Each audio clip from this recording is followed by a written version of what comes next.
सादर प्रणाम। यं ब्रह्मा वरुणेन्द्र रुद्रमरुतः स्तुन्वन्ति दिव्यैस्तवैर्वेदैः साङ्गपदक्रमोपनिषदैः गायन्ति यं सामगा। ध्यानावस्थित तद्गतेन मनसा पश्यन्ति यं योगिनो यस्यान्तं न विदुः सुरासुरगणा देवाय तस्मै नमः।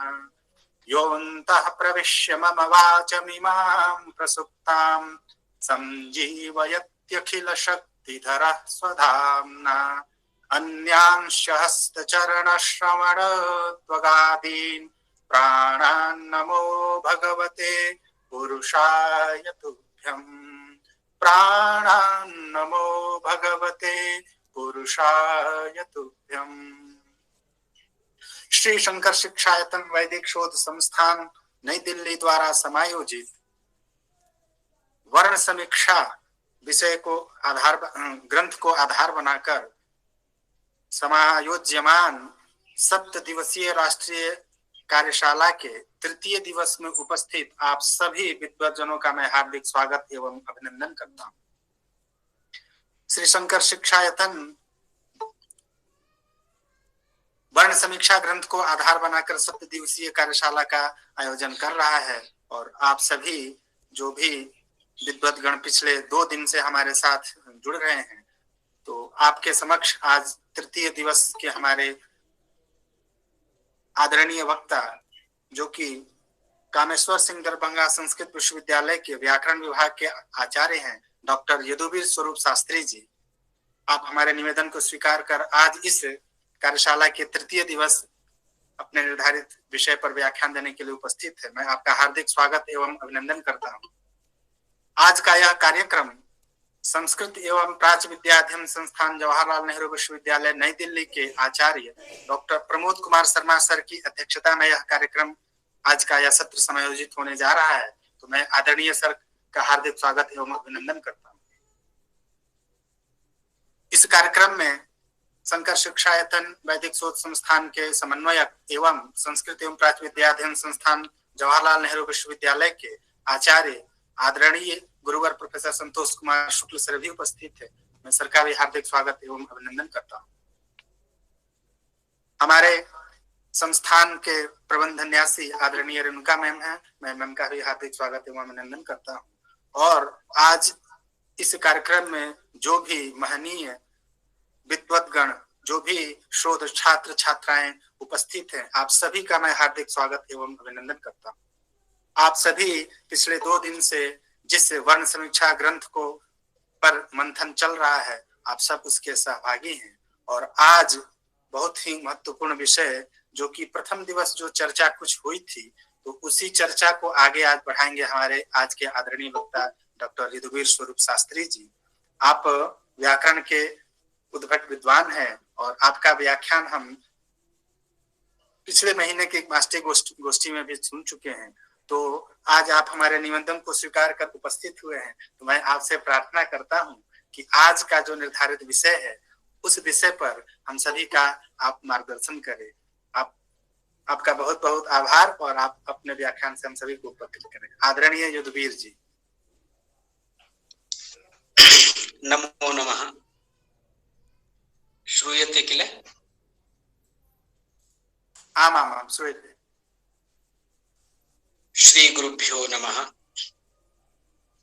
वंशी विभूषित करान्नवनीरदाभां पीताम्बरादरुणबिम्ब फलाधरोष्ठात् पूर्णेन्दु सुन्दर मुखादरविन्द नेत्रात् कृष्णात् परं किमपि तत्त्वमहं न जाने।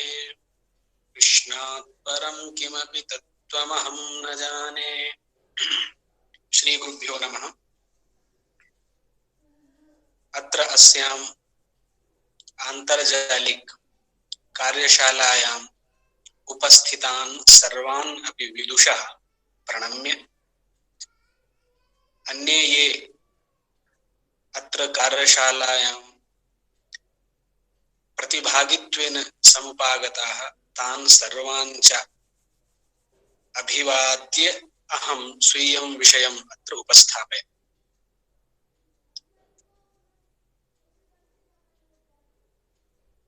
अनंतर विधि इति विषयः अस्ति। यः ग्रन्थः अस्ति तस्य ग्रन्थस्य 88तमं पृष्ठं भवति, 88 पेज। तत्र अनंतर विधि इति अस्ति। विषय अनंतर विधि है।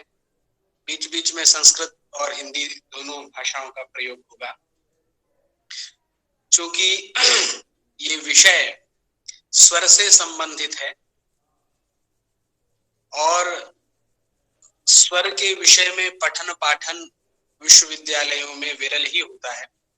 पाठ्यक्रम में सिद्धांत कौमुदी का स्वर प्रकरण होता है, किंतु छात्राणाम तत्र रुचि तावती नावलोक्यते।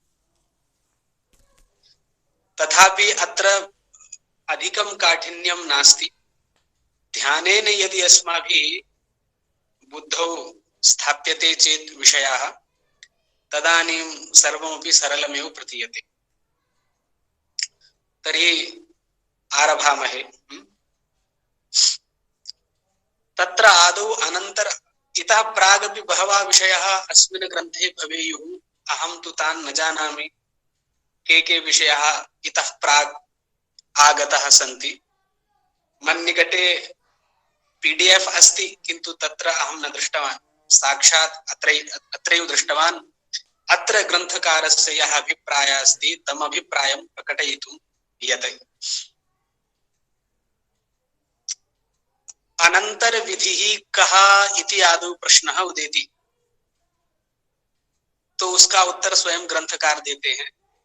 अनंतरयोः स्वरयोः योगाद एकी भावो जायते सो अनंतर विधि।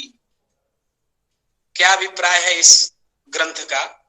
अनंतरयोः स्वरयोः योगात् यदा एकी भावः भवति तदानीम् अनंतर विधि इत्युच्यते।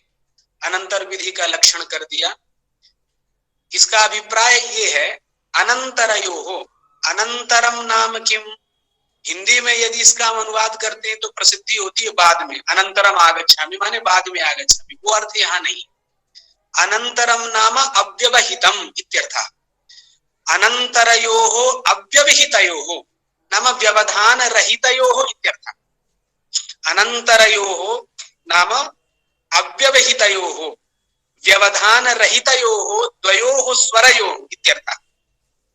संबंधात् योगः नाम अत्र संबंधः। तो संबंध दो वर्णों में कौन हो सकता है? स्वरयोः योगात्, योगा नाम संबंधः। तर्हि अव्यवहितयोः व्यवधान रहित दो वर्णों के मध्य में कौन सा संबंध हो सकता है? स्वावधिक पूर्वत्व संबंध होगा या स्वावधिक उत्तरत्व संबंध होगा। यही दोनों में संबंध बनेगा, इससे अतिरिक्त कोई संबंध बनेगा नहीं। एतावता अभिप्राय ये हुआ कि व्यवधान रहित दो स्वरों का जब योग माने संबंध होता है, उस संबंध से क्या होगा? कश्चन आदेशः भविष्यति। तो दो व्यवधान रहित दो स्वरों के स्थान पर जो आदेश रूप में आएगा स्वर, वही अनंतर विधि के नाम से जाना जाएगा। इति अनंतर विधि का अर्थ स्पष्ट हो गया मुझे लगता है। अनंतरयोः स्वरयोः योगाद एकी भावः, एकी भावः नाम मिश्रणम संधि इति वक्तुं शक्यते। एकी भावः संधिः इत्यर्थः। यथा उदाहरण रूपेण सुधि उपास्यः इति उदाहरणम् अस्माभिः पठ्यते। तर्हि तत्र इकार उकारयोः अनन्तरयोः तत्र व्यवधान रहितयोः इत्यर्थः वक्तुं शक्यते। तत्र तु द्वयोः स्थाने आदेशः नास्ति, केवलं पूर्वस्य स्थाने आदेशः अस्ति। किन्तु यत्र द्वयोः नाम यत्र गुणः भवति, यत्र सवर्ण दीर्घः भवति, यत्र पूर्वरूप संधि भवति, शास्त्री जी तत्र एकी भावः। हिंदी में बोलिए तो, क्योंकि बहुत लोग जो है जो संस्कृत के विद्यार्थी नहीं है, जी जी, तो हिंदी में बोलने से उनको थोड़ा ठीक रहेगा। यहाँ क्योंकि हर विषय के लोग जुड़ते हैं, यहाँ केवल संस्कृत के नहीं होते हैं, तो इसलिए थोड़ा हिंदी में रहेगा, ठीक रहेगा। जरूर जरूर, वो स्वभाव में है ना, पढ़ाने में वो आ जाता है, ना चाहते हुए भी आ जाता है। मैं कोशिश कर रहा हूँ जी। तो जहां पर दो अव्यवहित दो स्वरों के स्थान पर आदेश होगा उसे हम अनंतर विधि कहेंगे। इतना क्लियर हो गया। तो दो स्वरों के स्थान पर एकादेश को अनंतर विधि कह रहे हैं ग्रंथकार। जैसे हम लोग रमेशा इत्यादि की सिद्धि करते हैं, तो पूर्व और पर दोनों अव्यवहित हैं, उनके स्थान पर जो आदेश एकार हुआ उसी को हम कहेंगे अनंतर विधि ही। ठीक। सोयम एकी भावः किं स्वरः इति चिन्त्यते। तो वो जो एक ही भाव हुआ, माने दोनों के स्थान पर जो एकादेश हुआ, उस एकादेश में कौन सा स्वर होगा, माने दो स्वरों के स्थान पर आने वाला जो एक स्वर हुआ, उस एक स्वर में कौन सा स्वर होगा, ये विचार यहाँ पर किया जा रहा है। वो उदात्त होगा, अनुदात्त होगा अथवा स्वरित होगा, ये ग्रंथकार ने प्रश्न उठाया है। तो उत्तर देते हैं, तत्र एते त्रयः नियमः भवितुम् अर्हन्ति। माने वहां पर तीन प्रकार हो सकते हैं। कौन कौन से तीन प्रकार हो सकते हैं? या तो वो उदात्त होगा, अथवा अनुदात्त होगा, अथवा स्वरित होगा। तो तीन से अतिरिक्त तो कुछ नहीं होगा। माने एकादेश के रूप में आया हुआ जो आदेश है वो क्या हो सकता है? तो तीन ही हो सकते हैं। क्या? उदात्त होगा या अनुदात्त होगा या स्वरित होगा, इससे अतिरिक्त तो होगा नहीं। तो वही ग्रंथकार कहते हैं, त्रयः नियमः भवन्ति एकी भावः अयम् उदात्तवान उदात्तः, उदात्ता भावे स्वरितवान स्वरितः। माने जब स्वरित उदात्त का अभाव होगा तो स्वरित होगा। उदाहरण आगे मैं दूंगा जिससे यहाँ का विषय क्लियर हो जाएगा। उदात्ता भावे स्वरितवान स्वरितः, और उभया भावे माने उदात्त और स्वरित के अभाव में अनुदात्त होगा, अनुदात्तवान अनुदात्तः इति। लेकिन इन तीनों के कारण 9 प्रकार के आदेश निष्पन्न होंगे। माने जो एकादेश हुआ है उस एकादेश में 9 प्रकार के आदेश निष्पन्न होंगे। कैसे? वो 9 क्रम से मैं बता रहा हूं, जिससे यहां का ग्रंथ क्लियर हो जाएगा। क्या है वो 9 प्रकार? तो कहते हैं कि तद एतन नियम त्रय सिद्धा नवस्थाना स्वर भेदा भवन्ति। नाम नवस्थाना स्वर भेदा, नव स्थानानि येषाम ते नवस्थाना स्वर भेदा। माने 9 स्थान वाले स्वर भेद होते हैं। कैसे ये 9 स्थान वाले स्वर भेद होंगे? तो अब क्रम से वो ग्रंथकार बता रहे हैं। मैंने जो थोड़ा लिखा है इस विषय में क्रम से, जिससे नवों का अलग अलग ज्ञान हो जाए, वो क्या है? तो सरल शब्दों में कहें तो मान लीजिए उदात्त और अनुदात्त स्वर है। पूर्व में उदात्त है, पर में अनुदात्त है। उदात्त और अनुदात्त के स्थान पर यदि एकादेश होगा तो वो उदात्त स्वर वाला कहलाएगा। ये पहला भेद हुआ। 9 जो भेद हुए उन 9 भेदों में पहला भेद हुआ पूर्व में उदात्त, पर में अनुदात्त, पूर्व में उदात्त और पर में उदात्त। इन दोनों के स्थान पर जब एकादेश होगा उसको हम उदात्त ही कहेंगे। ये ग्रंथकार का पहला 9 में से आया। उदाहरण जैसे दे रहे हैं, एक एक को उदाहरण देकर के समझते चलते हैं जिससे विषय क्लियर होगा। तो अव्यवहितयोः उदात्तयोः, अब यहां हम ये कहेंगे, माने व्यवधान रहित 2 उदात्तों के स्थान पर जो एकादेश रूप में नया स्वर आया वो स्वर भी उदात्त ही होगा। क्योंकि ग्रंथकार की प्रतिज्ञा यही है कि इनमें कौन सा स्वर होगा, तो वो कहते हैं उदात्त ही स्वर होगा। जैसे एक ही उदाहरण लेते हैं, ये अन्येषु, यहाँ पर जो भी उदाहरण आए वो सभी वैदिक उदाहरण है। ये अन्येषु, ये 2 पद हैं यहाँ पर। तो ये में यकार उत्तरवर्ती जो एकार है और अन्येषु में जो अकार है, ये दोनों उदात्त हैं। अब थोड़ा हम पीछे जाएंगे, व्याकरण शास्त्र में जाएंगे, क्योंकि ग्रंथकार ने यहाँ पर ये नहीं कहा है कि कैसे उदात्त है, कैसे नहीं है। माने ये में यकारोत्तरवर्ती जो एकार है वो उदात्त ही है। इत्यत्र किम प्रमाणम, अन्येषु में जो आकार है वो भी उदात्त है। इत्यत्र किम प्रमाणम, अभी हमने मान लिया कि ये दोनों उदात्त हैं, पूर्व में भी उदात्त है, पर में भी उदात्त है। इन दोनों के स्थान पर होता क्या है, एंगा पदांतादति सूत्र से पूर्व रूप संधि होती है। तो जो ये पूर्व रूप संधि है, ये दो के स्थान पर माने पूर्व और पर के स्थान पर एकादेश पूर्व रूप होता है। इसलिए यहां हम ये कह सकते हैं कि ये अन्येषु में जो पूर्व में विद्यमान एकार, पर में विद्यमान अकार, इन दोनों के स्थान पर पूर्व रूपम पूर्वस्मिन यह रूपम अस्ति, वही रूप होता है। माने नूतनतया, नए रूप से पुनः एकार आगच्छति, जिससे रूप बनता है येनेषु। ध्यान दीजिए, यहां पर अवग्रह नहीं लगा है। इस ग्रंथ में कोई कोई पूर्व रूप संधि करते हैं तो वो अवग्रह लगा देते हैं। अवग्रह उसका नाम है जो एस की तरह दिखाई देता है। यहां नहीं लगा है, इसलिए नहीं लगा है क्योंकि वो अनिवार्य नहीं है। अवग्रह लगाना कोई अनिवार्य नहीं है।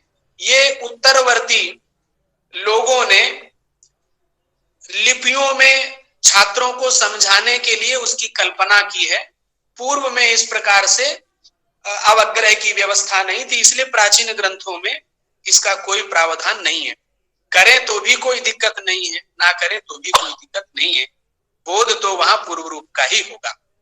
इति आगतम। अब ये में जो एकार है वो उदात्त कैसे है, इस पे थोड़ा विचार करेंगे। तो यहाँ पर यत शब्द से प्रथमा विभक्ति बहुवचन में जश प्रत्यय होता है। तो जश प्रत्यय के स्थान पर शी आदेश होता है। अब जो शी आदेश हुआ वो किसके स्थान पर है, जस के स्थान पर है। तो जस जो चूंकि सुप है, तो सुप जो होते हैं अनुदात्त सुप पितौ से वो अनुदात्त होते हैं। पाणिनि का सूत्र है अनुदात्त सुप पितौ। सुप प्रत्यय अनुदात्त स्वर विशिष्ट होते हैं, इसलिए जस में जो आकार है वो अनुदात्त स्वर वाला है। और जो यत में आकार है, चूंकि प्रातिपदिक यत था, इसलिए प्रातिपदिक यत में विद्यमान जो यकार उत्तरवर्ती आकार है वो उदात्त है। कैसे उदात्त है, फिशोन्तोदात्तः। फिट सूत्र है, ये पाणिनि कर्तृक नहीं है। फिट सूत्र फिशोन्तोदात्तः सूत्र से जो यत है, यत में विद्यमान जो आकार है वो उदात्त है। एतावता यत में विद्यमान आकार उदात्त है और जस में विद्यमान जो आकार है वो अनुदात्त है। अनुदात्त स्थानी अनुदात्त से स्थाने जसा सी सूत्र से जो सी आदेश हुआ, स्थानीय वृत्ति धर्म आदेश में आ गया, जिससे सी का इकार भी अनुदात्त हो गया। एतावता यत में आकार उदात्त है, शी का इकार अनुदात्त है। उदात्त और अनुदात्त इन दोनों में गुण भवति, तो क्या हो जाएगा, गुण होकर के वो ये बन जाएगा। माने तकार के स्थान पर आकार अतो गुण से पूर्व रूप इत्यादि करेंगे, वो प्रक्रिया नहीं बता रहे। एतावता क्या हो गया, गुण कर दिया तो ए बन गया। अब देखिए यहाँ पे हुआ क्या था कि पूर्व में विद्यमान उदात्त था, पर में विद्यमान अनुदात्त था। उदात्त और अनुदात्त के स्थान पर गुण होकर के एकार हो गया। अब उसमें क्या होगा, उदात्त होगा या अनुदात्त होगा। तो पाणिनि व्यवस्था करते हैं, क्या होगा, उसी व्यवस्था के अनुसार ग्रंथकार ने भी यहाँ पर व्याख्या की है। पाणिनि का वो सूत्र तो नहीं उल्लिखित है, लेकिन उनके अभिप्राय को लेकर के यहाँ ग्रंथकार ने आगे चर्चा की है। क्या सूत्र है उनका, एकादेश उदात्तेन उदात्तः। ये भगवान पाणिनि का सूत्र है। वो कहते हैं कि एकादेश उदात्तेन उदात्तः, माने उदात्त के साथ में चाहे स्वरित हो चाहे अनुदात्त हो, उनके साथ में उदात्त का यदि एकादेश होगा तो वो हमेशा उदात्त ही रहेगा। क्लियर। एतावता ये में विद्यमान जो एकार है वो उदात्त है, ये हमने निर्णय कर लिया।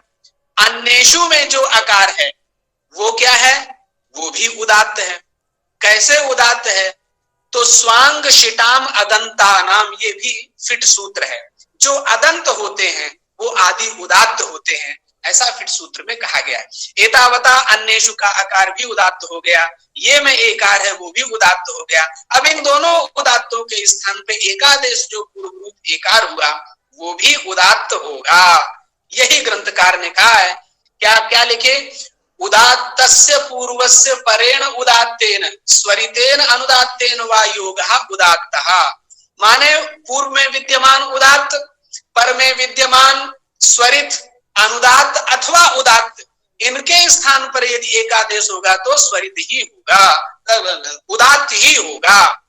तो कहां से ये नियम निकला, पाणिनि के सूत्र से निकला, एकादेश उदात्तेन उदात्तः इति। तो ये अन्येषु का विषय खत्म हुआ। अब हम चलते हैं दूसरे पर, जो नव स्थान है, पहला हुआ, दूसरा है पूर्व में उदात्त और पर में स्वरित। जैसे कि ग्रंथकार स्वयं आगे जा रहे हैं, पूर्व में उदात्त है, पर में स्वरित है, इन दोनों के स्थान पर यदि आदेश होगा वो भी उदात्त कहलाएगा। जैसे एक ही उदाहरण ले रहा हूं, सूर्व्याय, ये उदाहरण। तो सूर्व्याय में क्या है, सुनिपात है। तो जो सुनिपात होते हैं उस निपात में जो उकार है वो भी उदात्त है। कथम ज्ञायते, कैसे पता चला कि वो उदात्त है, तो वहां पर भी नियम है, निपाता आद्युदात्ता, ये भी फिट सूत्र है। फिट सूत्र से जो निपात होते हैं वो उदात्त होते हैं, ये सुनिपात है, इसलिए इसमें विद्यमान जो उकार है वो भी उदात्त है। अब आते हैं ऊर्व्याय में। ऊर्व्याय में जो उकार है वो भी उदात्त है। एतावता अत्रापि ना नास्ति, उदात्तः नास्ति, स्वरितः, स्वरितस्य उदाहरणं दीयते। ऊर्व्याय इत्यत्र यः ऊकारः अस्ति सः स्वरितः अस्ति। तर्हि एतावता उदात्तयोः स्वरितयोः स्थाने अकस्सवर्णे दीर्घा सूत्रेण यदा दीर्घः क्रियते तदानीं सूर्व्याय इति भवति। अत्र स्वरितत्वम् एतस्य ऊर्व्याय इत्यस्य कथम् अस्ति तद् चिन्तनीयम् अन्वेषणीयम् इति। अतः पूर्वपरयोः स्थाने एकादेशे कृते तत्र उदात्तः एव भवति इति द्वितीयः नियमः, नाम द्वितीयः स्वरादेशः अस्माभिः ज्ञातः। तृतीयः स्वरादेशः कः अस्ति, पूर्वम उदात्तः, पहले उदात्त हो बाद में अनुदात्त हो। उसका उदाहरण उन्होंने दिया, दिवीयते, माने दिवी पूर्व में है, ईयते पर में है। अब दिवी में जो वकारोत्तरवर्ती इकार है वो भी उदात्त है, ईयते में जो इकार है वो अनुदात्त है। किम प्रमाणम, कैसे दिवी का इकार उदात्त है और ईयते का इकार अनुदात्त है। अब इन दोनों के स्थान पर भी सवर्ण दीर्घ संधि होकर के जो दीर्घ इकार आया वो भी उदात्त स्वर वाला होगा। तो प्रमाण कैसे उदात्त है दिवी का इकार, तो दिव का इकार इसलिए उदात्त है क्योंकि एक वार्तिक आई है, उडिदम पदाद्य पुम्रैः दुभ्यः करके सूत्र है, वो कहता है असर्वनाम विभक्ति उदात्तः भवति। माने सर्वनाम विभक्तियां हमारे यहाँ कुछ होती हैं, कुछ असर्वनाम विभक्तियां होती हैं। तो जो सु औ जस अम औट, इन पांचों को सर्वनाम स्थान कहते हैं, इनसे भिन्न जो हैं वो असर्वनाम स्थान कहलाएंगी। तो दिवी जो रूप है वो वकारांत सप्तमी विभक्ति एक वचन का दिवी रूप है।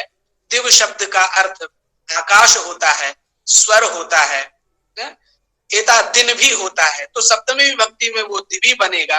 तो दिवी में ङी प्रत्यय होता है, वो इकार है, इसलिए वो इकार इससे उदात्त होगा। किससे, उडिदम पदाद्य पुम्रैद्युभ्यः असर्वनाम विभक्ति उदात्तः भवति। इससे वो असर्वनाम विभक्ति है, क्योंकि स्वादि पंच वचनों से ये भिन्न है, इसलिए ये उदात्त है। अब उससे पर में जो ईयते है, ईयते का ईकार अनुदात्त है। कैसे अनुदात्त है, तो सूत्र है तिंगा तिंगः, माने तिंगा तिंगः। पाणिनि का सूत्र क्या कहता है कि आतिंगंतात पदात परम अनुदात्तम भवति, माने तिङंत भिन्न जो सुबंत होगा, उस सुबंत से पर में जो तिङंत है उसका ईकार अनुदात्त होगा। एतावता वो अनुदात्त हो गया, हमको जो चाहिए था वो सब मिल गया। माने दिवी में वकार उत्तरवर्ती ईकार उदात्त हो गया, ईयते का ईकार अनुदात्त हो गया। अब उदात्त और अनुदात्त के स्थान पर जो आदेश हुआ वो आदेश भी उदात्त स्वरवान होगा, ये ग्रंथकार का अभिप्राय है। तत्र प्रमाणम एकादेश उदात्तेनो उदात्तः इति। ये तृतीय स्वरादेश का उदाहरण हुआ। अब हम चौथे में चलेंगे, स्वरित उदात्त।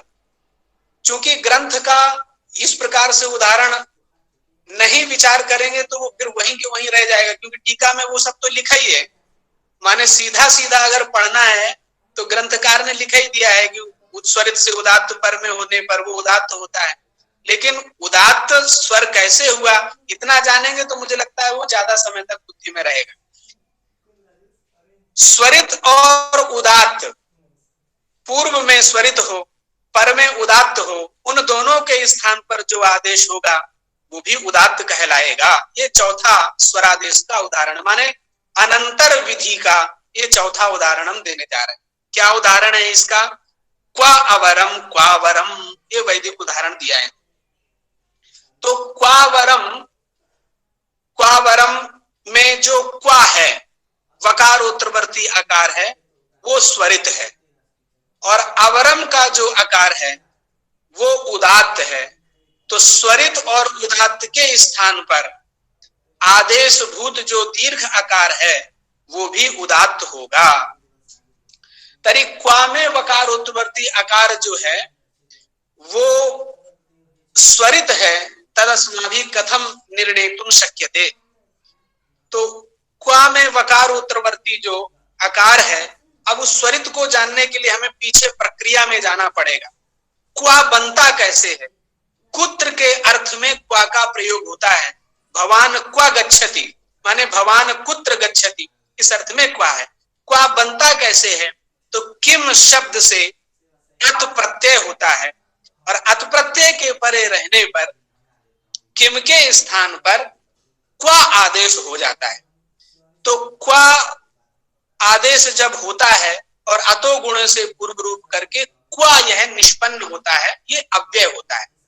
अब यहां जो अत हुआ है, माने किम शब्द से किमोत सूत्र से जो अत प्रत्यय हुआ है, उस अत प्रत्यय का जो आकार है वो स्वरित है। कैसे स्वरित है? क्योंकि तित स्वरितम, ये सूत्र है। जो तित होते हैं वो स्वरित स्वर विशिष्ट होते हैं। माने तित का मतलब हो गया तकार है इत जिसमें, माने जिस प्रत्यय में तकार की, प्रत्यय माने यह कोई भी हो सकता है, जिसमें तकार की इत संज्ञा होती है उसे तित कहते हैं। तो तित कौन है? अत। तित हम अत को भी कह सकते हैं और केवल आ को भी कह सकते हैं, क्योंकि तित में बहुब्रीहि समास है, और बहुब्रीहि समास तद्गुण संविज्ञान अतद्गुण संविज्ञान होता है। जब हम तद्गुण संविज्ञान कहेंगे तो तित कहलाएगा अत, और जब हम अतद्गुण संविज्ञान कहेंगे तो तित कहलाएगा केवल आकार। दोनों बोल सकते हैं, लेकिन हमें आकार ही लक्ष्य में है, इसलिए अतद्गुण संविज्ञान बहुब्रीहि मानते हुए हमें यहाँ पर तित पद से आकार को लेना चाहिए। इसलिए अत में जो आकार है वो क्या है? तित है, इसलिए वो स्वरित होगा। एतावता क्वा में वकार उत्तरवर्ती आकार स्वरित है। अवरम में जो आकार है वहां पर भी हम कह सकते हैं स्वांग शिटाम अदंतानाम, चूंकि ये अदंत है इसलिए उसका आकार आदि उदात्त होगा। एतावता अस्माभि, हमने जान लिया कि क्वा अवरम में वकारोत्तरवर्ती आकार स्वरित है, उसके पर में जो आकार है इन दोनों में कोई व्यवधान नहीं है, अनंतर विधि है, एकादेश होता है, दीर्घ होता है। वो जो दीर्घभूत एक ही भाव जो हुआ है, ग्रंथकार की भाषा में जो एक ही भाव हुआ है वो एक ही भाव किम स्वरी कहा, कौन सा स्वर वाला होगा? तो कहते हैं उदात्त स्वर वाला होगा इति। ये चौथा हो गया। पांचवा चलते हैं, स्वरितः स्वरितः, माने पूर्व में स्वरित, पर में स्वरित, इन दोनों के स्थान पर यदि एक ही भाव होगा वो भी स्वरित होगा। तो ग्रंथकार कहते हैं, इसका उदाहरण मुझे नहीं पता है, अन्वेष्टव्यम। ग्रंथकार ने यही लिखा है कि स्वरित से पर में स्वरित का उदाहरण तत्र अन्वेष्टव्यम इति क्वचित तत्र ग्रंथे अस्ति। उसका उदाहरण अन्वेषणीय, तत्र स्वरित परक उदाहरणम अन्वेष्टव्यम, ये ग्रंथकार ने लिख दिया है। तो अब हम लोगों को खोजना है, कहीं होगा, वैदिक लोग खोजें, स्वरित से पर में स्वरित के स्थान पर हुआ एकादेश, ऐसा कोई उदाहरण है क्या? या ग्रंथकार ने, यही शोध का विषय है, ग्रंथकार ने आदरणीय मधुसूदन महामहोपाध्याय मधुसूदन ओझा वर्येण ऐसा लिखा है। इसका मतलब उन्होंने कहीं बहुत खोजा होगा, खोजने पे उनको नहीं मिला होगा। तो ये नहीं कहा है कि नहीं है। माने देखिए, कुछ कुछ लोग आजकल लिखते हैं, वो ऐसे लिखते हैं कि मान लीजिए हम ही ने सब कुछ कह दिया, बस यही है, इसके बाद कुछ नहीं है। लेकिन ग्रंथकार को देखिए वो क्या लिखते हैं, अन्वेष्टव्यम उन्होंने प्रयोग किया है। ये नहीं कहा है कि दुनिया में है ही नहीं, अगर है तो खोजिए।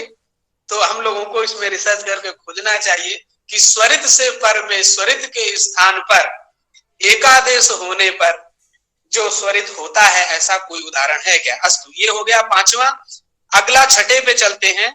स्वरित पूर्व में हो और अनुदात्त पर में हो, वहां पर भी एक ही भाव स्वरित स्वर कहा भवती। जैसे खल्पी आशा, ये उदाहरण ग्रंथकार ने दिया है। खल्पी आशा, यहां पर जो इकार है वो स्वरित है और उसके पर में आशा का जो आकार है वो अनुदात्त है। कैसे आशा का आकार अनुदात्त है? तो प्रमाण हम खोजेंगे, सब मिलता है। आशा का जो आकार है वो अनुदात्त ऐसे है, एक सूत्र है, फिट सूत्र, आशायाः आदिगाख्या चेत, ये सूत्र है। इति सूत्रेण आशान्तोदात्तः भवति। माने आशायाः आदिगाख्या चेत, ये जो सूत्र है, इस सूत्र से आशा शब्द अंतोदात्त होता है। अंतोदात्त का हमें कहना तो अनुदात्त है, लेकिन इस सूत्र से अंतोदात्त कहा जा रहा है। तो इसका अभिप्राय ये है कि जब किसी पद में किसी को स्वरित अथवा किसी को उदात्त कहा जाता है, तो उनके अतिरिक्त उस पद में जो भी स्वर होते हैं वो सभी अनुदात्त हो जाते हैं। अवगतम किला? माने समझ गए होंगे कि जिस पद में किसी सूत्र के द्वारा किसी स्वर को स्वरित अथवा उदात्त किया जाएगा, उस पद में विधीयमान स्वरित और उदात्त से अतिरिक्त जो भी स्वर होंगे वो सभी अनुदात्त हो जाते हैं। ऐसा पाणिनि का नियम है। अनुदात्तम पदम एक वर्जम, ये नियम है। अनुदात्तम पदम एक वर्जम सूत्र से वहां आशा का जो आकार है वो अनुदात्त हो जाता है। क्यों? आशायाः आदिगाख्या चेत सूत्र से तो अंतोदात्त किया गया है, आदि जो आकार है वो अनुदात्त होता है। एतावता तत्र खल्वप्याशा यणादेशे कृते सति तत्र खल्वप्याशा इति रूपम भवति। थोड़ा यहाँ पर विचार करने की आवश्यकता है, क्योंकि यहाँ एकादेश नहीं है, यहाँ पर यण संधि हुई है। इसके पहले जो हम लोगों ने कहा था कि एक ही भावः नाम अनंतरयोः स्वरयोः संबंधात् योगात् एक ही भावः अनंतर विधि। यहाँ अनंतर विधि है क्या? क्योंकि यहाँ तो द्वयोः नास्ति किल, माने एकस्यैव अस्ति। खल्पी में जो इकार था उस इकार के स्थान पर आदेश हुआ है। तो यहाँ ये कहना चाहिए कि प्रकृत स्थल में जो प्रकृत ग्रंथ है वहां पर खल्पी जो शब्द है उसमें हमें जाना होगा। माने खल्पू शब्द से सप्तमी विभक्ति एक वचन में खल्पी बना है। कैसे? खलम पुनाति। खल माने खलिहान, जो पूर्व में जो कृषक लोग थे वो खलिहान का प्रयोग करते थे। आजकल खलिहान प्राय उजड़ने की स्थिति में है, ट्रैक्टर वगैरह चलने लगे हैं, लेकिन फिर भी वो जो खलिहान का पवित्रीकरण पहले होता था, आजकल तो प्राय नहीं होता है। माने खलम पुनाति, तो पवित्रीकरण का पहले वो गोबर से लीपते थे, वहां अन्न इत्यादि कृषक रखते थे और फिर धीरे धीरे वो अपने घरों में ले जाते थे, माने अपवित्र ना हो जाए। अस्तु, तो खलपू में जो सप्तमी विभक्ति है, तो सप्तमी विभक्ति में वहां पर भी यणादेश हुआ है। खलपू में जो ङी प्रत्यय आया, वो ङी प्रत्यय अनुदात्त सुप पितौ से, सुप होने के कारण वो अनुदात्त है। एवं किले अनुदात्त अस्ति। अब बात यह है कि एक सूत्र है उदात्त स्वरित परयोर यणः, इसका मतलब है, चूंकि ये बताएंगे नहीं तो यहाँ का विषय नहीं समझ में आएगा। पाणिनि का सूत्र है उदात्त स्वरितयोर यणः स्वरितो अनुदात्तस्य इति। उदात्त स्थाने, इसका अर्थ है उदात्त के स्थान पर अथवा स्वरित के स्थान पर जो यण होता है उससे पर में अनुदात्तस्य स्वरितः स्यात्, ये कहा गया है। माने क्या सूत्र का अर्थ है कि उदात्त के स्थान पर अथवा स्वरित के स्थान पर जो यण आएगा, यण माने यकार वकार ये दोनों ही लिए गए, रिकार और लिकार नहीं लिए गए हैं प्रकृत सूत्र में। तो उदात्त के स्थान पर अथवा स्वरित के स्थान पर जो यण होता है उससे पर में जो अनुदात्त है वो स्वरित होता है। अब प्रकृत में देखिए जो आशा का आकार है वो कैसे स्वरित हुआ, चूंकि उसके पूर्व में जो यणादेश हुआ है वो यणादेश किसके स्थान पे होगा, तो जो इकार था वो इकार क्या था, उदात्त था। कैसे वो उदात्त था, तो हमने अभी बताया कि जो माने इकार है सप्तमी विभक्ति एक वचन वाला, वो उदात्त है। कैसे, दो नियम यहाँ पर प्राप्त हो रहे हैं, एक से अनुदात्त प्राप्त हो रहा है, एक से उदात्त भी प्राप्त हो रहा है। उदात्त प्राप्त हो रहा है किससे, जो हमने इसके पहले असर्वनाम विभक्ति उदात्तः भवति उस नियम से वो उदात्त प्राप्त है, और अनुदात्त सुप्पितौ सूत्र से को अनुदात्त प्राप्त है। फिर भी यहाँ पर प्रकृति में बाध्य बाधक भाव के माध्यम से उदात्त ही मानेंगे, क्योंकि ग्रंथकार का हृदय यही है। तो उदात्त के स्थान पर यणादेश हुआ, यकार हुआ, उससे पर में जो आशा का आकार है वो क्या होगा, स्वरित होगा। इत्यस्मिन्नेव अर्थे ग्रंथकारस्य अत्र तात्पर्यमस्ति। ठीक है, तो हमने ये 6 जाने।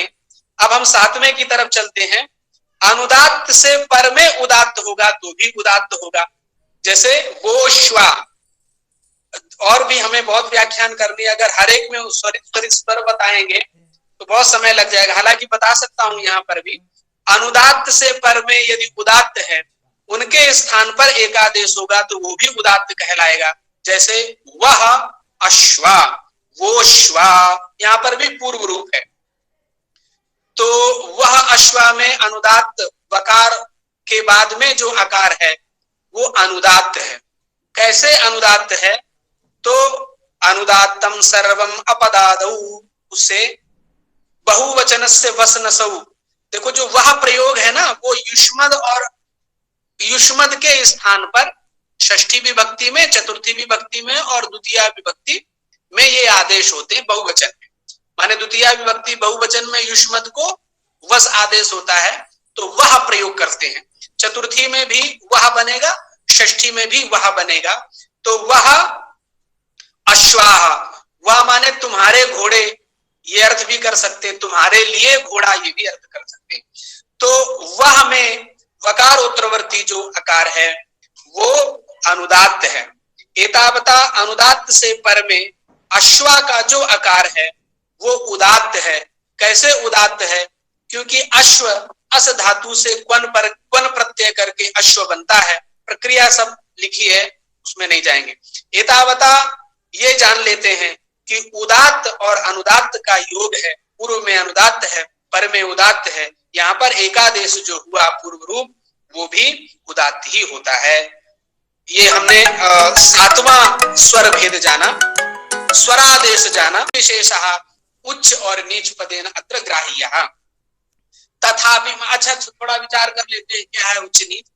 जो स्वरित होता है, स्वरित में उदात्त और अनुदात्त का समावेश होता है। तो उदात्त और अनुदात्त का जब समावेश होता है तो स्वरित का स्वरितत्वेन उच्चारण तो न भवति, माने स्वरित का स्वरित के रूप में उच्चारण नहीं होता है। स्वरित का जो उच्चारण होगा वो उदात्त रूप में होगा अथवा अनुदात्त रूप में होगा। अब स्वरित में जो उदात्त है वो उसके बारे में वो कह रहे हैं कि द्वाएव तथापि तयोर एकत्र सहसम प्रयोगे एकस्मिन् एव सहसम प्रयोगे अनुदात्त बलेन उदात्तस्य अंशतः न्यग भावात्। ये जो न्यग भाव है, न्यग भाव माने नीचीकरणम, तो स्वरित में उदात्त और अनुदात्त उभय धर्म रहते हैं। थोड़ा इसको और क्लियर कर देते हैं क्योंकि ये विषय जल्दी से सबको नहीं आता, हालांकि ग्रंथकार लिख रहे हैं। उदात्त अनुदात्त वर्ण धर्मो समाह्रियते, माने उदात्त और अनुदात्त नहीं होते, उदात्तत्व और अनुदात्तत्व रूप जो धर्म है, क्योंकि उदात्त और अनुदात्त का समाहार नहीं करना है। उदात्त में विद्यमान जो उदात्तत्व है, अनुदात्तत्व है, उसका समाहार जब होता है तब स्वरित होता है। अब उस स्वरित में उदात्त और अनुदात्त में कदाचित उच्ची भाव होता है कदाचित नीच भाव होता है, माने उच्चारण प्रकर्ष। अच्छा, उदात्त अनुदात्त स्वरित का उच्चारण कैसे करेंगे अगर कोई पूछता है, माने आ है, ये आ है, अगर आ में हम कहेंगे उदात्त बोल के दिखाओ, अनुदात्त बोल के दिखाओ, स्वरित बोल के दिखाओ, तो हम कैसे कहेंगे? हाथ से तो कर लेंगे, माने हस्त स्वरेण तु वक्तुम शक्यते उच्चते, स्वर से कैसे कहेंगे? तो ऋग प्रातिशाख्य पे ही वर्णन उसका आया है। एक तो ये लिख दिया, और दूसरा कहते हैं विकल्प से अध्यर्थ मात्रो वा अनुदात्तः, माने इन्होंने दो पक्ष रखे हैं यहाँ पर। ये दो पक्ष जो रखे हैं ये वैयाकरणों के यहाँ अत्यंत प्रसिद्ध है। इससे प्रतीत होता है कि व्याकरण शास्त्र को एकदम पी करके ग्रंथकार ने ये ग्रंथ लिखा है। क्या है विषय? जब हम लोग व्याकरण में तस्यादित उदात्तम अर्ध ह्रस्वम सूत्र पढ़ते हैं तो वहां पर भी यही प्रश्न आया कि भाई स्वरित में कितना उदात्त है कितना अनुदात्त है। तो तस्यादित उदात्तम अर्ध ह्रस्वम सूत्र निर्णय करता है। क्या कहता है? तस्य माने स्वरितस्य, आदितः, आदि शब्द से जो तसिल प्रत्यय है वो सप्तमी के अर्थ में है, तो जिसका आदितः का अर्थ होगा पूर्व भागे माने आदि भागे, है ना। तो तस्य स्वरितस्य माने उस स्वरित के, जो स्वरित है उस स्वरित के आदि भागे माने प्रथम जो भाग है, किम भवति तस्यादितः उदात्तम अर्ध ह्रस्वम। इसकी व्याख्या करने के लिए भी इतना एक ही घंटा चाहिए, तभी जो है वो क्लियर होगा। फिर भी सारांश में मैं बता देता हूं। इसमें उदात्तम अर्ध ह्रस्वम में भट्टोजी दीक्षित के मत में ह्रस्व पद जो है वो अविवक्षित है। जब ह्रस्व पद नहीं रहेगा सूत्र में, अब अविवक्षितम नाम तस्य अर्थः अत्र न स्वीक्रियते इति स्वीक्रियता, माने स्वरितस्य आदितः अर्धम उदात्तम भवति, ये सूत्र का अर्थ निकलेगा जब सूत्र में ह्रस्व पद का हम अर्थ नहीं करेंगे। ये दीक्षित का मत है। क्या समझे? माने स्वरित में आदि जो अर्धम ह्रस्वम उदात्तम, और जो बच गया आधा वो क्या होगा? अनुदात्त होगा। तो हमारे यहाँ एक मात्रा, द्विमात्रा, तीन मात्रा है, माने ह्रस्व दीर्घ प्लुत होते हैं, तो ह्रस्व में एक मात्रा होगी। तो ह्रस्व में आदि जो भाग है अर्धम वो हो जाएगा उदात्त और आधा हो जाएगा अनुदात्त।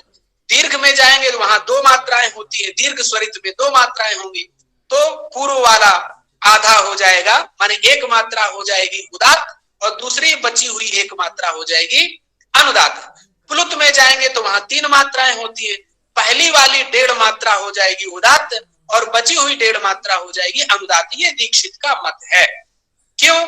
अगर ह्रस्व को यहाँ विचार कर लेंगे तो ये अर्थ नहीं निकलेगा, फिर अलग अर्थ निकलेगा। तो जो ह्रस्व को माने तस्य उदात्तम अर्ध ह्रस्वम सूत्र में ह्रस्व की विवक्षा नहीं करते हैं दीक्षित इत्यादि, उनके मत में आधा आधा ही होता है, आधा उदात्त आधा अनुदात्त, चाहे एक मात्रा हो, चाहे द्विमात्रा हो, चाहे त्रिमात्रा हो। अच्छा, उन्होंने क्यों कह दिया ऐसा? पाणिनि ने तो ह्रस्व पद रखा है, फिर भट्टोजी दीक्षित कैसे कह सकते हैं कि आपने ये पद अविवक्षित है, हम इसका अर्थ नहीं जोड़ेंगे? उनके मन में ये था कि ह्रस्व यदि हम रख देंगे तो फिर यह व्यवस्था केवल ह्रस्व में ही हो पाएगी, दीर्घ और पुलुत में नहीं हो पाएगी। ये उनके मन में था, दीक्षित के मन में, इसलिए उन्होंने ह्रस्व को हटा दिया। माने ह्रस्वम तस्य आदितः उदात्तम अर्ध ह्रस्वम, माने अर्ध ह्रस्वम में ह्रस्वस्य अर्धम उदात्तम, ऐसा कहना पड़ेगा। तो दीर्घ में क्या कहेंगे? फिर दीर्घ के लिए क्या व्यवस्था करेंगे? इसलिए उन्होंने ह्रस्व को हटा दिया। ये तो दीक्षित की बात हो गई। अब जो ग्रंथकार लिखते हैं केचंतु माने भाग अर्धमात्रा अथवा अध्यर्ध मात्रो व अनुदात्तः, अध्यर्ध मात्रा माने आधे की आधी मात्रा, ये दूसरा मत है। दूसरा मत किसका है? वो नागेश इत्यादि जो हमारे संप्रदाय में है, वो कहते हैं कि पाणिनि ने जो ह्रस्वपद रखा है वो अविवक्षित नहीं है। माने अविवक्षित का अभिप्राय क्या है? अविवक्षित का अभिप्राय ये है कि ह्रस्व की पाणिनि संकेत संबंध से ह्रस्व की जिस अर्थ में शक्ति है उस अर्थ में ह्रस्व की शक्ति नहीं होगी, ये नागेश भट्ट कहते हैं। हालांकि अविवक्षितत्व उनके यहां भी जा रहा है, लेकिन देखिए शास्त्रकारों की चर्चा, दीक्षित ने कहा सर्वथा अविवक्षितम माने तस्य अर्था प्रकृते न गृह्यते इति, लेकिन नागेश कहते हैं कि वहां पर जो ह्रस्व है वो ह्रस्व जो दीक्षित ने अविवक्षित कहा, हम भी मानते हैं अविवक्षित, लेकिन अविवक्षितत्व नाम किम? तो वो कहते हैं कि ह्रस्व की शक्ति भगवान पाणिनि ने जिस अर्थ में कराई है उस अर्थ में ह्रस्व की शक्ति नहीं है। तो फिर किस अर्थ में ह्रस्व की शक्ति होगी? तो भगवान पाणिनि ने तो ह्रस्व की शक्ति एक मात्रा में कराई है, उकालो छस्व दीर्घ प्लुतः, एक मात्रा कालिका अच ह्रस्वः भवति, द्विमात्रा कालिक अच दीर्घा भवति, त्रिमात्रा कालिक अच स्वरितः भवति, प्लुतः भवति, ऐसा उन्होंने कहा। तो ह्रस्व की शक्ति किसमें है? तो वो कहते हैं ह्रस्व की शक्ति जो ह्रस्वत्वेन ह्रस्व में है वो हमारे यहाँ अविवक्षित है। तो फिर कौन सी शक्ति मानेंगे? तो नागेश कहते हैं कि शास्त्रकार सूत्रकार ने जो शक्ति यहाँ पर दी है, एक मात्रा कालिक रूप ह्रस्व की शक्ति, वो शक्ति का बोधक ह्रस्व नहीं है। तो किस शक्ति का बोध कराएगा? तो कहते हैं मात्रा मात्र बोधकत्वम ह्रस्वे। वो कहते हैं ह्रस्व शब्द एक मात्रा अर्थ, एक मात्रा रूप जो शक्ति सूत्रकार को अभिमत है वो शक्ति यहाँ पर विवक्षित नहीं है। तो फिर किस शक्ति का बोधक है? तो कहते हैं केवल मात्रा परक, केवल मात्रा परक यहाँ पर ह्रस्व का अर्थ है। अब वो एक मात्रा भी हो सकता है, दो मात्रा, एक मात्रा भी हो सकती है, दो मात्राएं भी हो सकती है, तीन मात्राएं भी हो सकती है। एतावता ह्रस्व का अर्थ नागेश के यहाँ पर मात्रा का बोधक है, दीक्षित के यहाँ पर वो अविवक्षित है। माने यद किंचिदपि अर्थम न प्रतिपादयति किम आगतम एतेन। अब जब दीक्षित के यहाँ अर्थ करेंगे, नागेश के यहाँ पर जब अर्थ करेंगे तो बदल जाएगा। क्या अर्थ निकलेगा? वहां ये निकलेगा कि देखिए ह्रस्व में दीक्षित का और नागेश का मत समान ही हो जाएगा, कोई फर्क नहीं होगा। माने ह्रस्व जो स्वरित होगा उसमें आधी मात्रा उदात्त, आधी मात्रा अनुदात्त होगी, लेकिन दीर्घ में और प्लुत में दोनों का मत भिन्न हो जाएगा। क्यों? क्योंकि दीर्घ में दीक्षित के मत में एक मात्रा उदात्त, एक मात्रा अनुदात्त, लेकिन नागेश के यहाँ ऐसा नहीं होगा। वो वही तो लिखा है इन्होंने, अध्यर्थ माने आधे की आधी। अब चूंकि ह्रस्व का अन्वय सब जगह होगा ना, इसलिए अर्थ निकलेगा दो मात्राओं में पहले हम आधा करेंगे तो एक बनेगा, उस एक का जो आधा होगा वो उदात्त होगा, परिशिष्ट जो होगा वो अनुदात्त होगा। माने द्विमात्रा कालिक स्वरित में आधी मात्रा उदात्त होगी, डेढ़ मात्रा अनुदात्त होगी। इसी प्रकार से प्लुत में जाएंगे, वहां 3 मात्राएं होती है, तो वहां पर भी आधी मात्रा, उसको आधी मात्रा क्या होगी, आधी मात्रा वहां पर स्वरित होगी, उदात्त होगी, और 2.5 मात्रा वहां पर अनुदात्त होगी। ये भेद है। इस प्रकार के भेद को मन में रख करके ग्रंथकार ने दोनों बातें लिख दी हैं। अब वैदिक लोग निर्णय करेंगे कि उनके यहाँ ऐसा है कि नहीं है।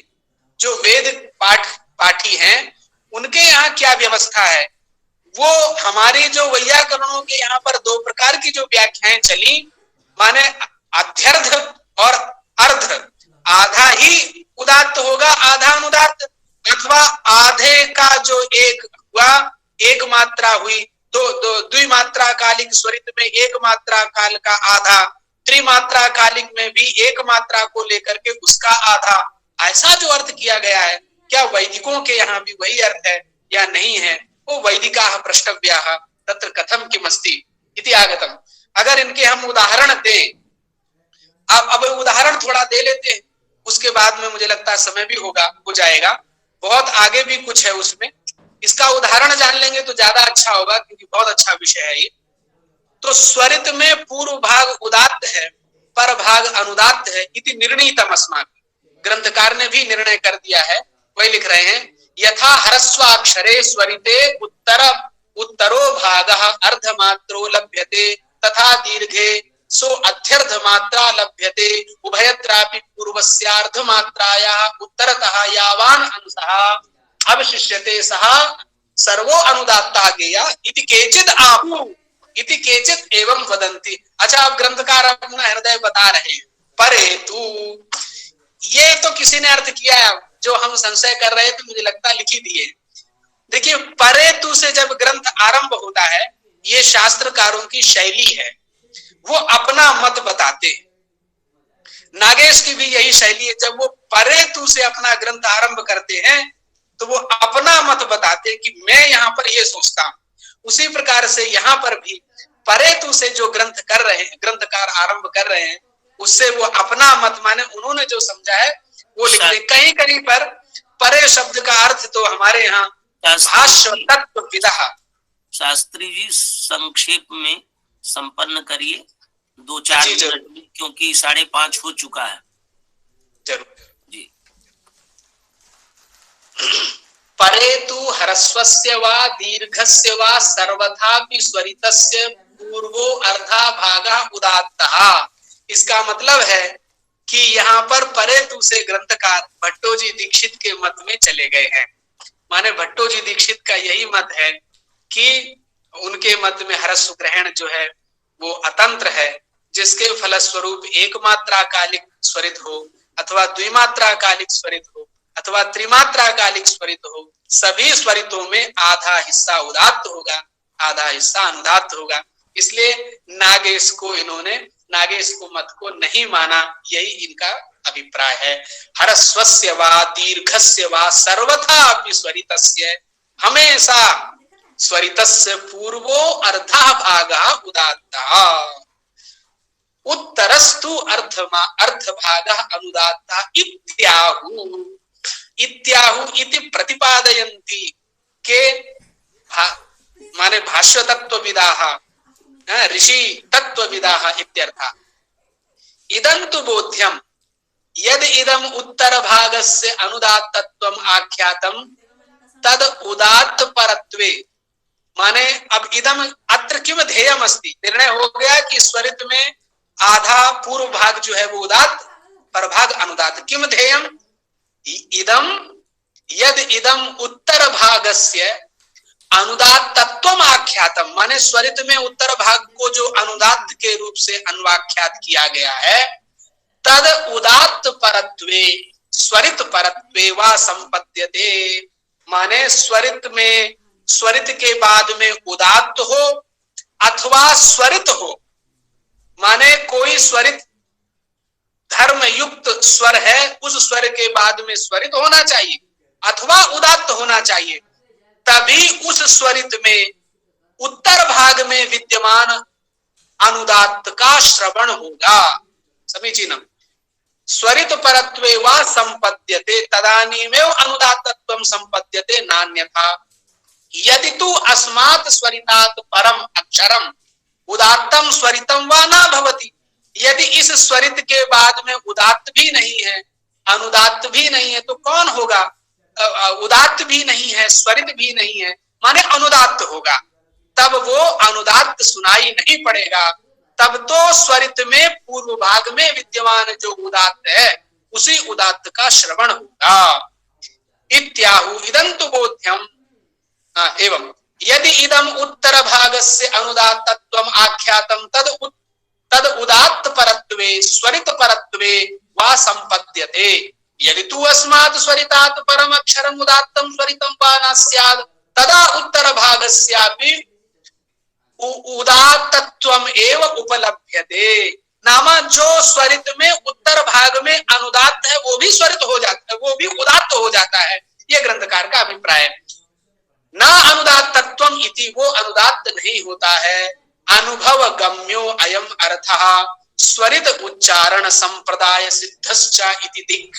यह जो हमने विषय प्रतिपादन किया है ये अनुभव गम्य है, अनुभव के द्वारा जाना गया। अनुभवापि प्रमाणमस्ति। नैयायिका अनुभवस्य प्रमाणस्य अंगीकारम न कुर्वन्ति किंतु वयम वैयाकरणा अनुभव रूप प्रमाण भी स्वीकार करते।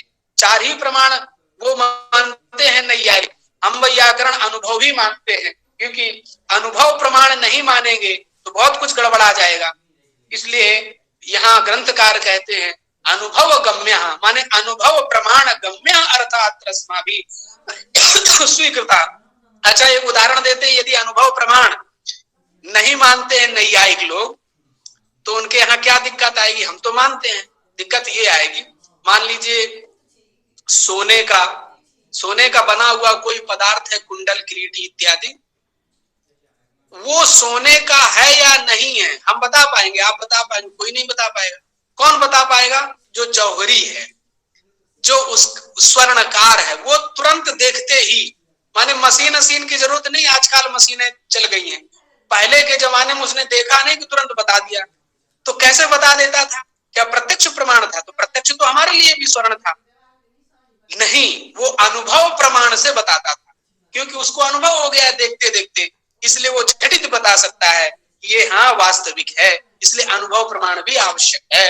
अस्तु स्वरित उच्चारण संप्रदाय सिद्धश्च। और स्वरित उच्चारण का जो संप्रदाय है माने वैदिकों के यहाँ पर जो स्वरित उच्चारण के विषय में विशेष सिद्धांत है उनमें भी यह बात सिद्ध है। इतना ही रखते हैं। इसके उदाहरण भी दे सकते थे कि स्वरित परकत्वे कौन सा उदाहरण जो है जहां पर उदात्त का श्रवण होगा, कहां पर अनुदात्त का श्रवण होगा। जैसे क्वावोश्वा, ये उदात्त परक का उदाहरण है, स्वरित में अनुदात्त का श्रवण होता है।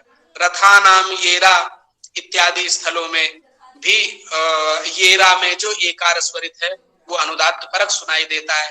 अग्नि मीले इत्यादि मंत्र में जो ईले में ईकार स्वरित है उस स्वरित में विद्यमान जो अनुदात्त है वो अनुदात्त उदात्त के रूप में सुनाई पड़ता है, क्योंकि ईले में लकारोत्तरवर्ती जो एकार है वो प्रचय है, वो अनुदात्त है। क्योंकि उसके पहले प्रचय की चर्चा आई थी तो हमने कहा था, ऋग प्रातिशाख्य का उदाहरण दिया था कि स्वरितात् परेशान अनुदात्ता नाम प्रचयो भवति।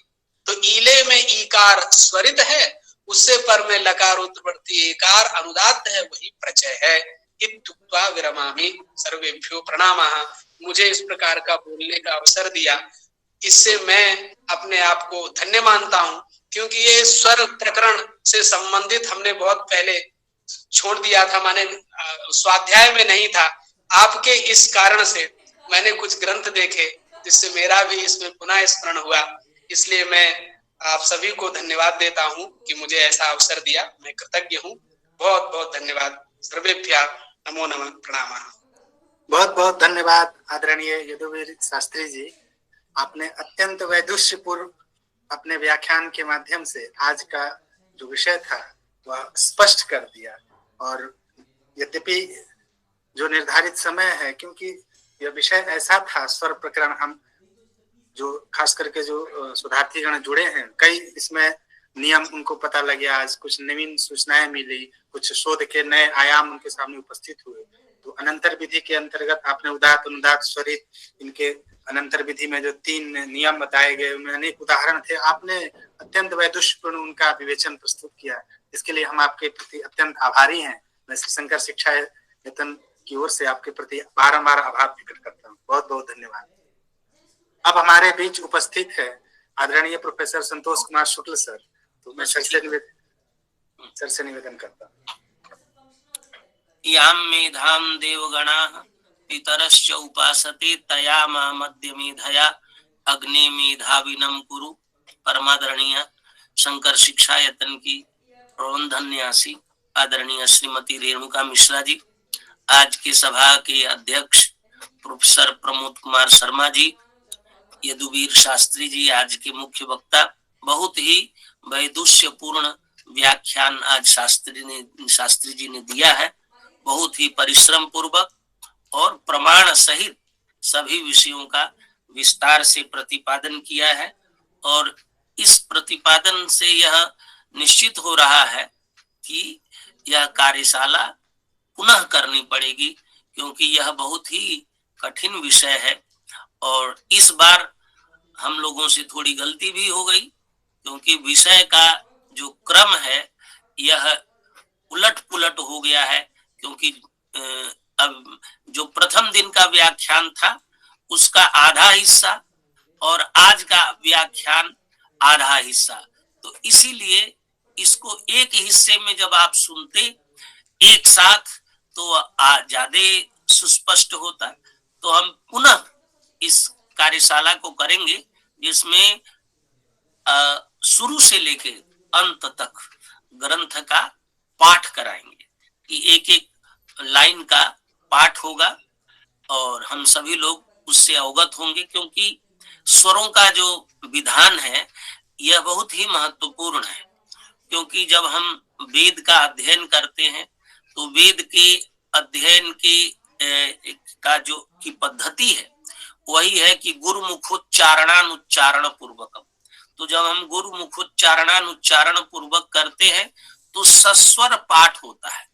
पाठ जैसे परंपरा से आ रहा है उसी परंपरा से पाठ सस्वर स्वर सहित, क्योंकि आजकल के ग्रंथों में स्वर तो है नहीं, बहुत सारे वैदिक ग्रंथों के भी स्वर धीरे धीरे, क्योंकि उपनिषदों में भी स्वर था, ब्राह्मण ग्रंथों में भी था, ब्राह्मण ग्रंथों के सस्वर पाठ करने वाले लोग थे, लेकिन अब वो धीरे धीरे परंपरा केवल संहिताओं का रह गया।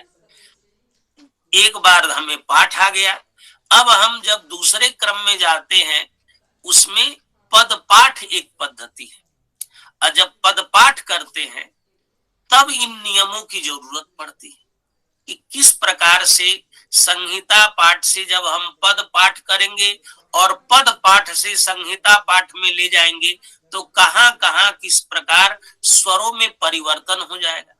यही आज के का विषय था, जिसको शास्त्री जी ने बड़े ही सूक्ष्मता के साथ विशिष्टता के साथ प्रतिपादित किया, जिसको आप अभी अनंतर विधि किसे कहते हैं तो बताया स्वरयोः योगात् एकी भावः अनंतर विधि। एक ही भाव को दो स्वरों के योग को एक भाव में कर देना, एक रूप में कर देना, यही अनंतर विधि है। उनके 3 नियम बताए और 3 नियमों की 9 अवस्थाएं दिखाई, जिसको शास्त्री जी ने एक एक उदाहरण लेकर के दिखाया। जैसे पहला नियम, पहला स्थान था कि उदात्त पूर्व में और बाद में उदात्त भी हो सकता है, स्वरित भी हो सकता है, अनुदात्त भी हो सकता है, और होगा क्या, उदात्त होगा। इसी प्रकार से उन्होंने कहा कहीं कहीं ऐसा भी दिखता है कि उदात्त के बाद यदि अनुदात्त है तो उसकी जगह पर स्वरित होता है, ये अपवाद दिखाया। इस प्रकार तीसरा स्थान दिखाया कि स्वरित पूर्व में और बाद में उदात्त हो तो क्या होगा, उदात्त होगा। चौथा स्थल दिखाया कि स्वरित पूर्व में हो और पश्चात में स्वरित हो या अनुदात्त हो तो भी स्वरित होगा। पांचवा स्थल दिखाया कि उदात्त हो, अनुदात्त हो और बाद में उदात्त हो तो उदात्त ही होगा। फिर इसी प्रकार से उदात्त हो और बाद में स्वरित हो तो स्वरित ही होगा। फिर दिखाया उदात्त हो, अनुदात्त हो और बाद में अनुदात्त हो तो अनुदात्त ही होगा। इस प्रकार से 8-9 स्थलों को शास्त्री जी ने, अब ये स्थिति कब बनती है? ये स्थिति बनती है पद पाठ में, और पद पाठ से संहिता पाठ करते हैं, और संहिता पाठ से जब पद पाठ करते हैं तो स्वर, दोनों के स्वरों में अंतर दिखता है। संहिता पाठ में दूसरा स्वर रहेगा और पद पाठ में परिवर्तन हो जाता है, क्योंकि ये हमें रक्षण की ये परंपरा है। इसी प्रकार से इन्होंने बड़े विस्तार से इन विषयों को बताया। इनको समय और चाहिए था लेकिन समय कम था हमारे पास, और इसी को कहे नवस्थाने अमुस्मिन एकी भावे स्वरादेश समाख्यातः। ओझा जी लिखते हैं, एक नारद शिक्षा में एक पद्य आया है, नारद शिक्षा का है कि उदात्तश्चानुदात्तश्च स्वरित प्रचिते तथा निघातश्चेति विज्ञेयः स्वर भेदस्तु पंचमः। यहाँ प्रचय की बात आ रही थी, तो ये 5 प्रकार के स्वरों का, कहीं 7 प्रकार के स्वरों का यहीं पर आया है। तो प्रचय है क्या? विस्तार से अभी शास्त्री जी ने इसको बताया। प्रचय को ही एक श्रुति भी कहते। और प्रचय क्या है? तो कहा उभय करण रहित प्रचय, उभय करण रहित प्रचय और उभय करण सहित स्वरित। उभय करण रहित प्रचय और उभय करण सहित स्वरित एक श्रुत्यम प्रचय नामकम भवति। और महाभाष्यकार कहते हैं कि प्रचये समास स्वर प्रतिषेध, दूसरे अध्याय में इस प्रकार से यहाँ पर विस्तार से चर्चा हुई। स्वरित भेदों की चर्चा चल रही थी। यहाँ पर ओझा जी ने 8 प्रकार की स्वरितों की चर्चा की कि स्वरित के 8 भेद होते हैं। स्वरित के स्वरूप पर विस्तार से शास्त्री जी ने बताया। 8 प्रकार के स्वरितों को का भेद बताया, उनके उदाहरणों को दिखाया कि उन्होंने कहा कि अथ पुनः प्रकारांतरेण अयम स्वरितो अष्टधा व्यपदिश्यते। 8 प्रकार का है। अभिनिहितः, प्रश्लिष्टः करने वाला जो सूत्र है हलोनंतरा संयोगः, उसमें अनंतर शब्द आया है। वहां अनंतर का अर्थ किया है व्यवधान रहित जो हल होते हैं वही संयोग उन्हीं की संयोग संज्ञा होती है। तो वहां व्यवधान राहित के रूप जो अर्थ है, और जो कहा कि यह संधि रूप है, संधि में वास्तव में एक सूत्र है भगवान पाणिनि का, एक पूर्व परयो। 2 वर्णों में भी संधि होती है और 2 स्वरों में भी संधि होती है, जिसका बहुत सारा व्याख्यान हमने सुना। 2 वर्णों में संधि होती है तो वो अच वर्णों में संधि, तो और ये दोनों वर्ण मिलकर के ए रूप वर्ण में बनते हैं, तो वर्ण में संधि देखी जा रही है। स्वर वर्ण होता है, यह बात का यह इस बात का प्रमाण है कि स्वर वर्ण भी होता है और स्वर वर्ण का धर्म होता है। यह बात हम स्वरित शब्द से लगाते हैं। स्वरौ संजातौ अस्य असौ स्वरितः तदस्य संजातम तार्कादिभ्यो इतच। इस तरह से हम स्वरित शब्द को बनाते हैं।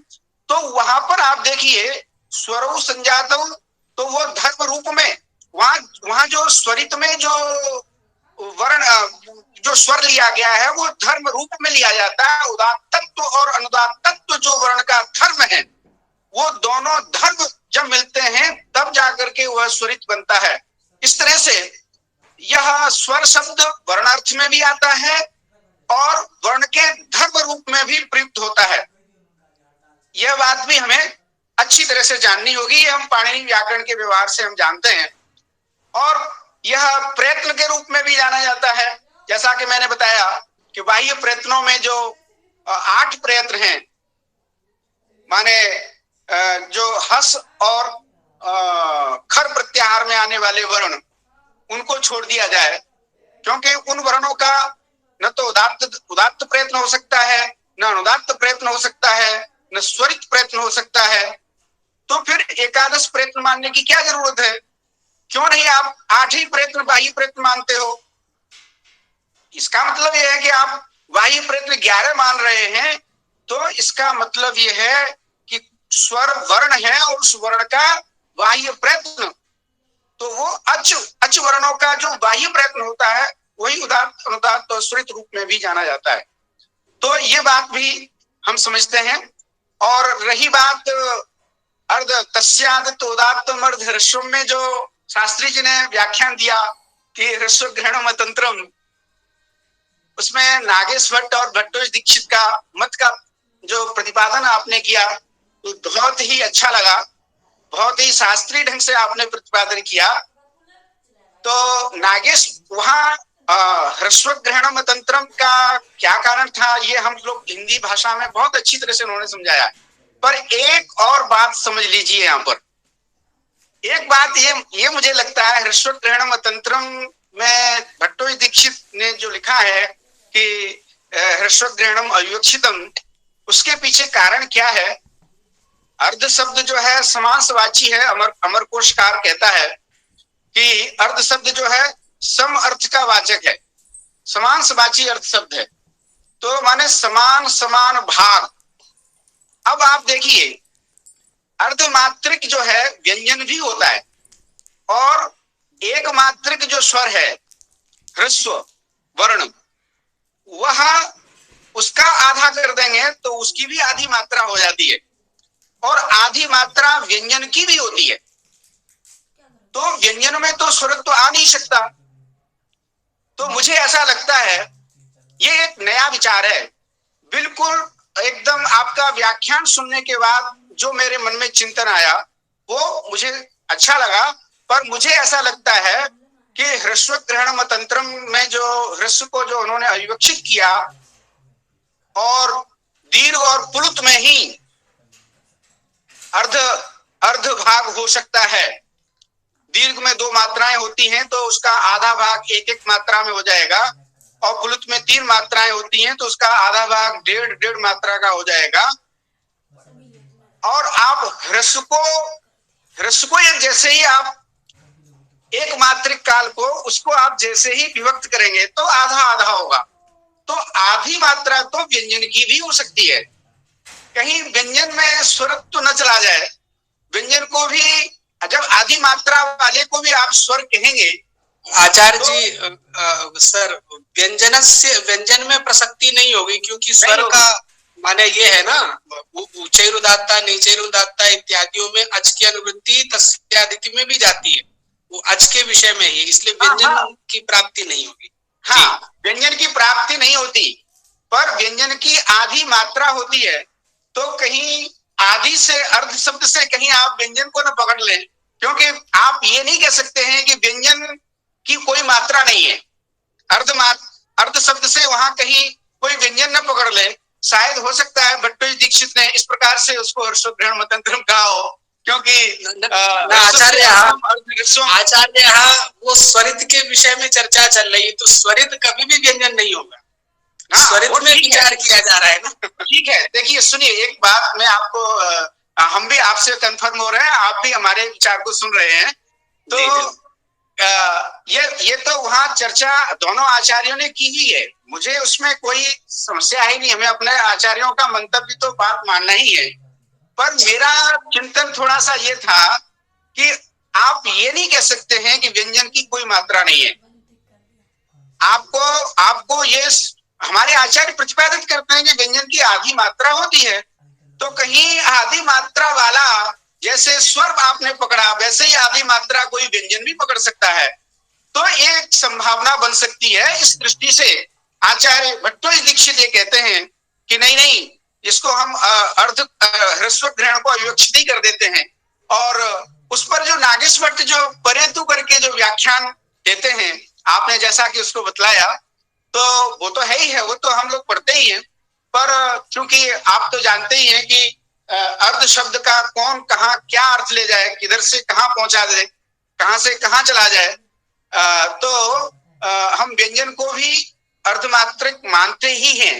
व्यंजन की आधी मात्रा होती है, तो यदि एक मात्रिक स्वर का आधा मात्रिक लिया जाएगा, जैसे कि आधी आधी मात्रा, उसमें पूर्व भाग उदात्त होगा, पर भाग अनुदात्त होगा ह्रस्व स्वरित में, और दीर्घ स्वरित में भट्टोजी दीक्षित के मत में तो केवल दीर्घ और पुलित में ही रहेगा। पर नागेश भट्ट के यहाँ क्या होता है कि वो आधी मात्रा पकड़ लेते हैं, तो दीर्घ में वो कहते हैं कि भाई आधी मात्रा हो गई उदात्त की और 1.5 मात्रा सीधी अनुदात्त हो जाएगी, और पुलित में इस तरह से आधी मात्रा उदात्त होगी और 2.5 मात्रा अनुदात्त हो जाएगी। तो वो उनका अपना चिंतन है। सद्य मेरे मन में ऐसा वो विचार आया था। हालांकि अच प्रत्याहार और अच स्वरत्व जो है व्यंजन में आता ही नहीं है, पर जब काल में आपने विभाग कर दिया, मात्रा व्यंजन को जब अर्धमात्रिक मान लिया, उसी किसी स्वर में जब आपने एक मात्रिक से बीच में यदि आपने भाग कर दिया, तो आधी मात्रा जैसे उसकी होती है वैसे ही व्यंजन की भी होने लगती है। तो कहीं उधर न चला जाए, ऐसा हो सकता है उनका मत हो सकता है कि मैं विचार सही नहीं कर पा रहा हूं। मेरा एक चिंतन है, वो मैंने आपके सामने रखा। बहुत अच्छा लगा। आचार्य भवन्तः सम्यक् प्रतिपादित, ठीक नहीं? ठीक। पर ये महीन चिंतन है। हमारे श्रोतागण यहाँ पर जो उपलब्ध हैं वो भी मनीषी हैं, आचार्य सब जुड़े हुए हैं। सभी इस बात पर भी थोड़ा सा चिंतन करें, ऐसा मुझे थोड़ा सा मैंने मेरे मन में जो आया वो मैंने रखा, और बहुत अच्छा लगा। आज का ये कार्यक्रम मुझे बहुत ही काफी आंदोलित कर गया। बहुत ही उसको मैंने सोचा कि इधर हमने तो बिल्कुल ध्यान ही नहीं दिया। हम इधर स्वरों की तरफ इसलिए ध्यान नहीं देते हैं कि अब वो वैदिक शब्दों का और वैदिक शास्त्रों का अध्ययन हम लोग नहीं कर पाते हैं और केवल लौकिक संस्कृत के शब्दों में ही जुड़े रह जाते हैं। तो इसलिए उसी में ही हम उलझे रह जाते हैं और उसका व्यवहार होता है। दरअसल क्या है कि जो व्यवहार में आएगा उसी का ही अध्ययन होगा। अब वैदिक शब्दों का, वैदिक प्रातिशाख्यों का, पदपाठ का, संगीता पाठ का, उसमें भी जटा पाठ और घन पाठ इत्यादियों का, अब वो लौकिक व्यवहार प्रचलित नहीं है। इसका मतलब ये नहीं है कि वो है नहीं है, पर बहुत ही गिने चुने स्थानों पर उसका प्रयोग होता है और उसकी परीक्षाएं होती, उसकी आजकल परीक्षाएं हो, यदि परीक्षा में इसको विषय बना दिया जाए, यूजीसी नेट का जो सिलेबस बनता है उसमें भी इस चीजों को रखा जाए।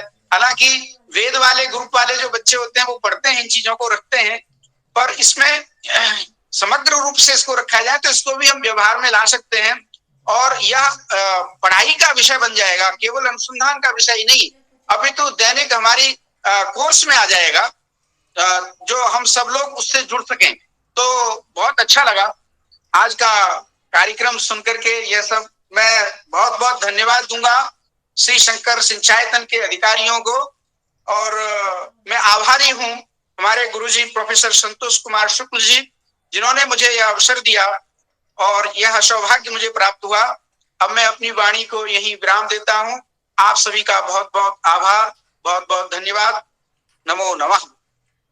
बहुत बहुत आभार सर आपका।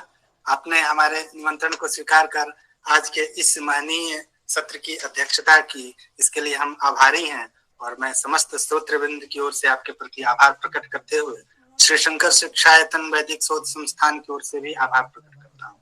बहुत बहुत धन्यवाद। अब मैं अपने संस्थान के शोध अधिकारी डॉक्टर लक्ष्मीकांत विमल जी से प्रार्थना करता हूँ कि वे सबके धन्यवाद ज्ञापन। आप सभी को मेरा नमन। वर्ण समीक्षा कार्यशाला का 2य दिवस है। आज का व्याख्यान अत्यंत ही प्रभावपूर्ण रहा।